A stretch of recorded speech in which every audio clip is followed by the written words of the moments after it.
Hi, friends. Welcome back to another episode where we talk about how we can be change agents in education.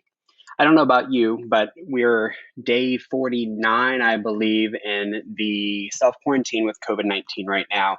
And I just got done working out, doing a challenge this week where I go at least 20,000 steps. So I have on my trusty watch that's counting my steps for the day and just got finished with another round on the treadmill. And in addition to that, all three of my children at home, two of them are doing e-learning, and then I have a preschooler.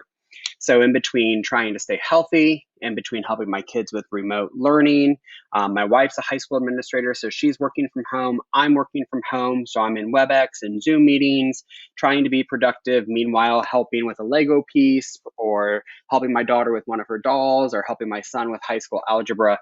And it can be a little overwhelming, I think, at times for all of us.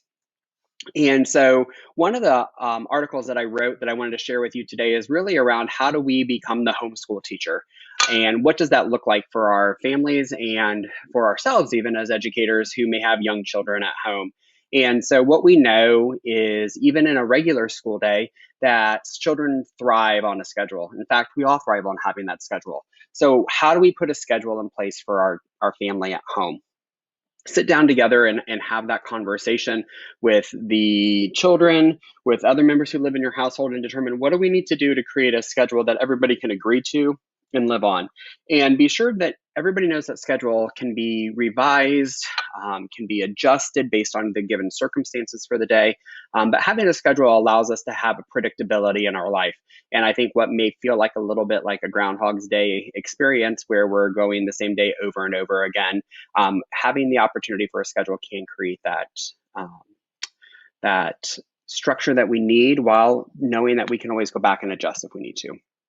We also want to preview. So at the end of each night, I think it's important that not only do we reflect on ourselves, what's coming up for tomorrow, but we spend that time with our children and really talk with our parents, that end of the evening activity where we can help our kiddos get ready for bed, talk about what went well for the day, what could we do tomorrow, what's coming up, what do we anticipate, can really help our children kind of know and feel more comfortable when the day starts. And let's face it, we'll feel a little more comfortable too.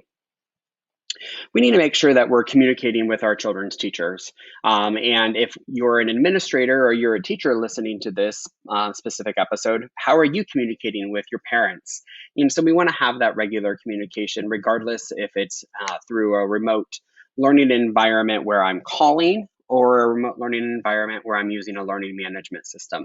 Make sure you know how to communicate with your child's teacher. And if something is not working for your child, or you don't understand a particular concept or skill, reach out to your child's teacher and make sure that you're having that conversation on how to help your child be successful.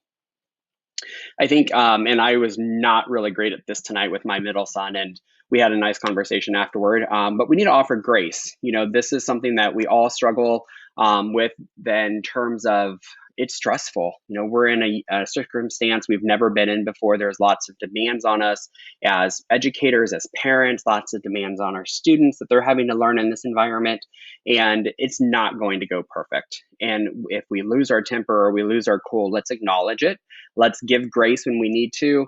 And let's make sure our kids know that it's okay not to be perfect. And we're modeling that it's not okay to be perfect. And if something does go wrong, take a deep breath, count to 10, and then let's figure out how to make it work, and make sure that we apologize when we make mistakes as adults, and when our kids make mistakes, helping them have the words so they know how to apologize.